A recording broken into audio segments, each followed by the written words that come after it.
I'm Mervyn Graham, one of the founders of the Zoosh Group, which is comprised of Zoosh Ventures, Zoosh Products, and indeed Zoosh Digital, which is our product studio. Today, my remit is mainly focused around the Zoosh Digital proposition and expanding its business around the world.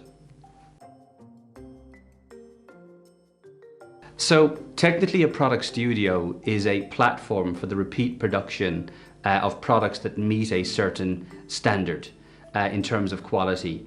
In the Zoosh context, the product studio that we have is oriented around the skills and the tools that we require to build products that are cloud native in essence, which is our focus area. So for us, it means that we have to have skills like user experience designers, architects, and indeed software developers to support the creation of a software product that can be deployed onto a cloud platform like Microsoft's Azure or Amazon's Web Services, or indeed SAP's BTP platform. And of course, we need all the tools that allow us to deploy those skills in a repeatable, scalable manner that is quality oriented. So what makes us different? I think that we've got a lot in common with other product studios. Perhaps our focus is something that differentiates us in the sense that we are focused specifically on cloud native propositions, and that's what we've focused on building in terms of skills and the tools that I've mentioned just a few moments ago. I think also the breadth of experience we have in terms of working with very, very small entrepreneur-led companies that have nothing more than an idea to work with. We need to take that idea and from it create a product that is saleable, that is scalable, that is robust, and can be evolved into the future, so it's sustainable. In addition to that, we have on the other side of the spectrum a lot of experience in innovating with very large corporates who have a lot of history, a lot of customers, and they need to transform their business from what it is today to a digital footprint, to a digitally delivered manifestation of their service. And combining those things, all the skills we have, the approach that we take, which is design-led or design-driven, and indeed the experience with smaller companies and larger companies. I think that combination of things, that cocktail, makes us a little bit different today. So how do we maintain standards? I mentioned tooling. So having tooling to support processes and the engagement and communication is really, really critical, of course. So that's something that we've invested in largely, and we continue to do that. I think you can always get better in terms of your tooling. And then finding the balance is also very important too, because if you over-tool or structure things, you lose some dynamic or flexibility. And of course, in the world we operate in, which is software oriented, flexibility is part of a standard. You need to be flexible. You need to be able to adjust as situations change, like in the marketplace, or indeed with the complexity of a particular problem. You need to adjust. In addition to that, having the right skills for the right job. So we have user experience designers that have a particular role. They have a particular skill set that we invest in and we develop. It allows them to immerse themselves into the problem domain of a customer and from it extrapolate insights that otherwise might not be evident. So it helps us to set a standard in terms of requirements elicitation and bringing those requirements to the surface so we can deal with the facts. Also, we work with a lot of platforms. I mentioned Microsoft's Azure and Amazon's Web Services and SAP's BTP.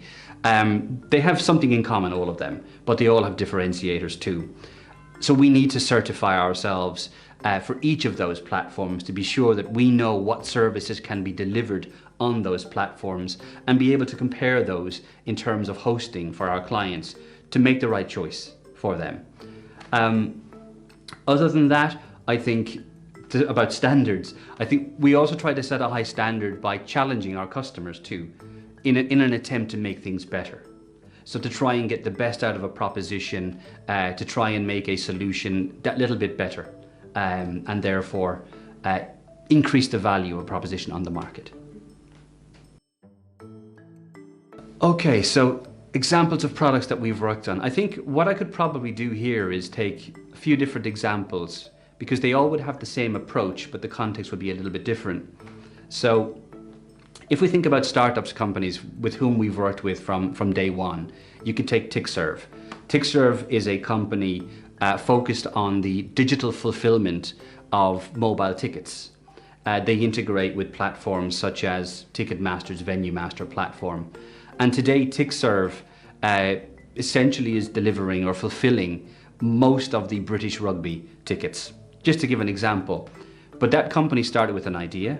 We had to design a product, we had to build it, deploy it, maintain it, evolve it with them until they build their own team and they can maintain it thereafter. So the idea would be to make them independent of Zoosh Digital as a product studio over time by having their own captive capabilities in-house. So that's an example of an entrepreneur-led proposition that has gone from nothing to something and is very relevant on the market today and growing and independent as a result of that.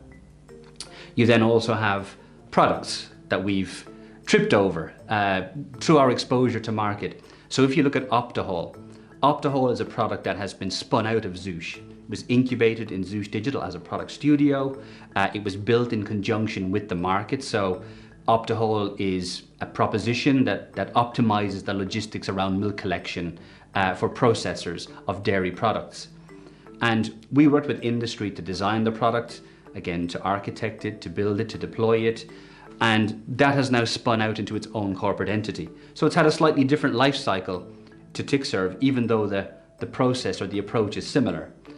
And then you could take, probably undisclosed names, but you could take an assortment of larger companies who are digitizing their business, many of whom would have an enterprise component to them. Like they might have a core system that runs their business delivered by SAP, for example, like an ERP system of some flavor, S4 or by design.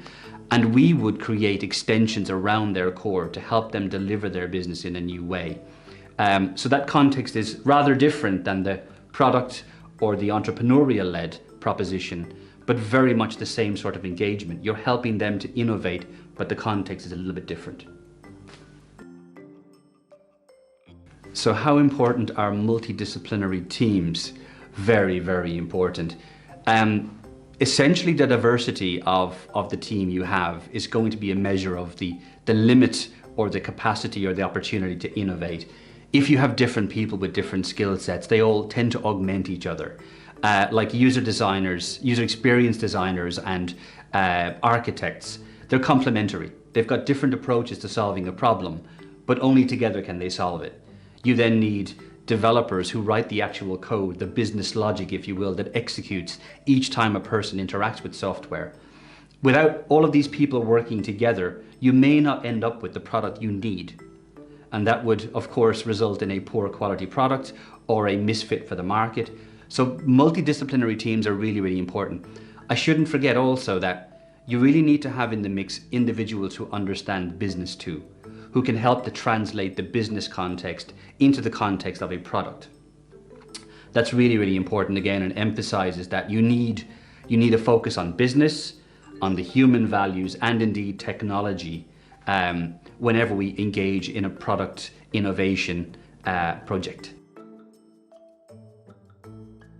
What do I enjoy most about working with Zoosh? Well, quite frankly, I don't think I was made for working in a corporate environment, for one. So working in a Zoosh, which is a dynamic environment and which has a culture that perhaps I've played a part in crafting, is very, very meaningful. For me, Zoosh is all about people. It's all about family. Feeling like you're part of an extended family that's ever growing. You know, it's more than doubled during the COVID period. Unfortunately, I've not seen many of the people in person during that period because of restrictions on travel. But for me, I think it's really about being in an environment where I feel comfortable, where I belong, where I'm part of a team, part of an agenda, part of an ambition that I've helped to craft. Feeling that ownership and being part of this culture, I think is what's really important to me.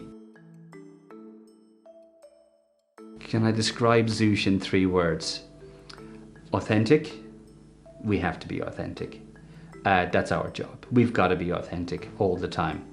Collaborative. We like to work together. No one's alone. We've got to work together. And I've said it earlier, I'll say it again, family. I think family. So feeling like you belong to this entity. Yeah. Authentic, collaborative, family.